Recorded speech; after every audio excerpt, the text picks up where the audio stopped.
Hai semua, ada cerita baru dari channel ini. Semoga suka. Tapi saat melihat Sumiati menangis sesungguhkan dan menyadari semua yang terjadi lantas Haryo terpaku dan hanya menundukkan kepala. Maafkan aku Pram, ucap Haryo menunduk. Apanya yang perlu dimaafkan?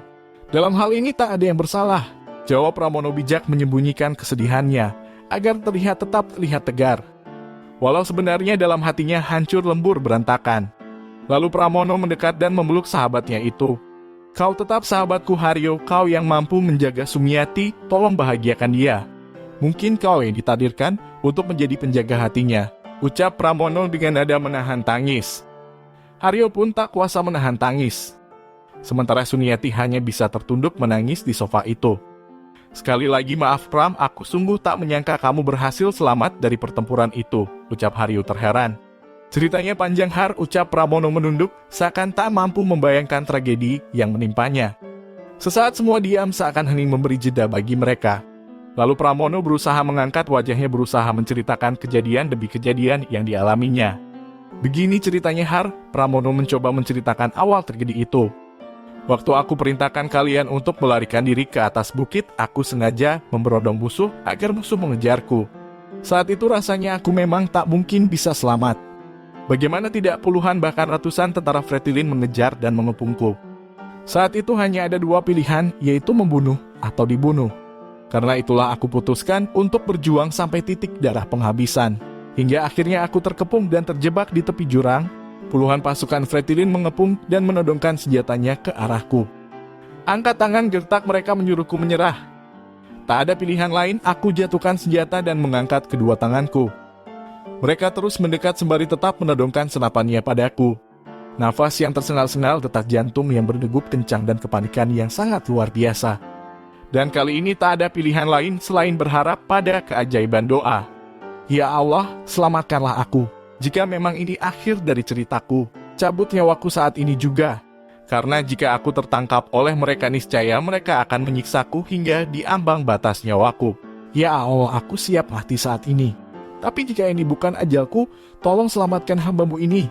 Hatiku terus berdoa dengan pikiran yang kacau balau antah berantah. Tak terbayang jika aku harus menjadi tawanan mereka, pasti siksaan terberat akan mereka hujamkan padaku.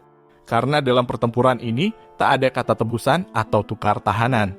Jika tertangkap mereka, hanya ada dua kemungkinan menyebutkan kode sandi rahasia lalu dibunuh. Atau bungkam dengan hujaman siksa hingga mati terbunuh karena tak kuasa menahan beratnya siksa. Ya, tak ada alasan untuk menyerah, lebih baik aku mati diberondong puluhan peluru daripada harus mati disiksa oleh mereka. Pikiranku tertuju pada satu keputusan. Tanpa pikir panjang, sebelum mereka mendekat dan menangkapku, aku langsung melompat terjun ke jurang. Derasnya air sungai di dasar jurang langsung menghanyutkan tubuhku. Der. Walau aku sudah terhanyut di aliran air, mereka tetap memberondong ke arahku. Tapi pekatnya malam dan derasnya arus sungai membuat tubuhku sukar terlihat dan tak satu pun peluru mengenai tubuhku. Entah berapa jauh aku terhanyut hingga akhirnya tubuhku tersangkut bebatuan sungai. Dengan tubuh yang lemah aku berusaha ke tepi. Kebetulan di sana ada satu gua kecil yang menghadap tepat di tepi sungai. Mulut gua itu sempit seukuran tubuhku. Tanpa pikir panjang aku masuk ke dalamnya. Dengan susah payah aku masuk lalu aku tutup pintu gua itu dengan rumputan. Cepat cari dia sampai dapat, kita harus dapatkan dia hidup atau mati. Aku mendengar semua yang diucapkan pasukan Fretilin. Mereka terus menyisir tempat itu untuk mencariku. Malam itu dengan baju yang basah aku menggil kedinginan, hipotermia menyerangku hingga akhirnya aku tak sadarkan diri. Keesokan harinya aku terbangun. Aku mencoba makan apa yang masih tersisa. Aku mencoba bangkit untuk keluar namun aku masih melihat pasukan Fretilin menyisir semua lokasi tetap mencariku. Aku pun hanya bisa terus bersembunyi di gua itu sampai kondisi benar-benar aman. Ya, mulai saat itu aku hanya keluar di malam hari. Jika waktunya tiba aku mulai bergerilya mencoba menyerang mereka satu persatu. Sengaja aku tak menggunakan senapanku karena aku tak ingin menimbulkan kegaduhan. Entah sudah berapa puluh pasukan musuh yang aku bunuh dengan tikaman belatiku. Karena pada saat itu hanya dengan membunuh yang membuatku bisa bertahan hidup. Karena saat kondisi seperti itu hanya ada dua pilihan. Membunuh atau dibunuh. Sudah hampir seminggu aku bergerilya mempertahankan hidupku. Aku seperti kelelawar yang hanya keluar jika hari mulai gelap. Aku juga persis dalam film Rambo yang seorang diri melawan pasukan musuh. Tapi ini bukan dalam adegan film, ini adalah kisah nyata hidupku. Kisah seorang tentara yang mempertahankan hidupnya di tengah kepungan musuh. Rasanya tak mungkin bisa keluar dari hutan ini hidup-hidup karena sepanjang mata memandang hutan ini dalam kekuasaan Fretilin. Tapi semangat juangku lebih besar dari kemungkinan hidupku yang memaksa aku harus terus bergerilya membunuh mereka satu persatu. Saat itu aku adalah orang yang paling diburu pasukan Fretilin. Komandan mereka memerintahkan untuk menangkapku dalam keadaan hidup atau mati. Bahkan misi untuk menangkapku seakan lebih utama dibanding misi awal mereka dalam memperjuangkan kemerdekaannya. Tepat di hari ke-10, saat aku melakukan penyerangan. Bahkan malam itu aku sudah membunuh belasan prajurit mereka. Menjelang subuh pergerakanku terlacak. Angkat tangan, dua orang anggota Fretilin menodongkan senapan ke arahku saat aku sedang menyeret salah satu dari mereka setelah mati aku tikam. Aku hanya bisa mengangkat tanganku. Mereka pun mulai mendekat sambil teriak meminta bantuan. Woi, di sini orang yang kita cari. Cepat ke sini, aku menemukannya. Sambil menodongkan senapan, mereka berdua terus berteriak. Dari jauh terdengar suara pasukan Fretilin yang mulai berdatangan. Tanpa pikir panjang, pelan-pelan aku cabut belati yang ada di pinggangku. Beberapa detik kemudian aku lari ke arahnya dan dengan sigap aku tancapkan belatiku di leher tepat di bawah jakunnya. Via terus, seketika darah memuncar dari lehernya deras sekali. Pekatnya malam membuat gerakanku seperti iblis yang haus akan darah. Lalu aku putar arah, berbalik menghujam pasukan Fretilin yang satunya. Ayunan belatiku tepat menyayat mengenai leher bagian kiri, merobek ke kanan, hingga luka menganga dengan darah mengucur kemana-mana. Jika di slow motion, gerakanku persis dalam film-film action. Dua prajurit Fretilin itu akhirnya tersungkur mati dengan bersimbah darah. Saat kedua musuhku berhasil aku bunuh, pasukan Fretilin yang lain berdatangan, mereka langsung memberondong membabi buta ke arahku. Aku dengan sigap lari ke arah jurang, tepat di bibir jurang beberapa detik sebelum aku meloncat. Tembakan mereka mengenai tubuhku. Der. Ah! Aku teriak kencang sekali. Sungguh aku merasakan belasan peluru mengenai tubuhku.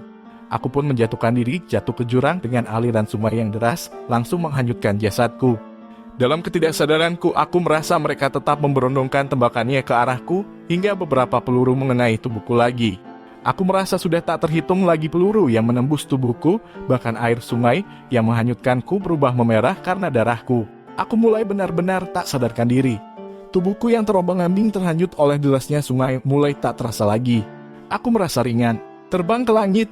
Aku seperti kapas putih yang terbang terhembus angin hingga tinggi sekali. Bahkan aku melihat bayangan-bayangan seperti malaikat yang siap menjemputku. Apakah ini rasanya mati? Apakah ini yang disebut perjalanan menuju akhirat? Apakah ini akhir dari ceritaku? Hatiku terus bertanya-tanya. Aku merasa terus terbang di pekatnya langit hitam. Hingga sampailah aku di sebuah pintu besar penuh cahaya. Di sana nampak seperti orang yang berjubah putih menunggu di kedua sisi pintu. Aku merasa terbang terus mendekat. Semakin dekat aku merasa cahaya itu sungguh sangat terang menyilaukan. Aku mulai tersedot masuk ke dalamnya. Tiba-tiba, Mas Pram, jangan tinggalin aku. Sosok Sumiati hadir yang entah dari mana datangnya sembari memegang erat tanganku. Mas Pram pernah janji gak akan ninggalin aku. Kalaupun salah satu dari kita harus mati, kematian kita tidak seperti ini. Jika saat itu benar-benar tiba, tangan kita akan saling menggenggam dan kita akan saling menatap untuk yang terakhir kalinya. Suara Sumiati menggema seperti suara peri dalam film-film fiksi. Tarikan tangan Sumiati seakan kencang sekali hingga aku terseret lagi turun ke bumi. Teriakanku melengking panjang, aku merasakan sakit yang tiada tara, tertarik kembali ke lorong waktu dan kembali masuk ke jasadku.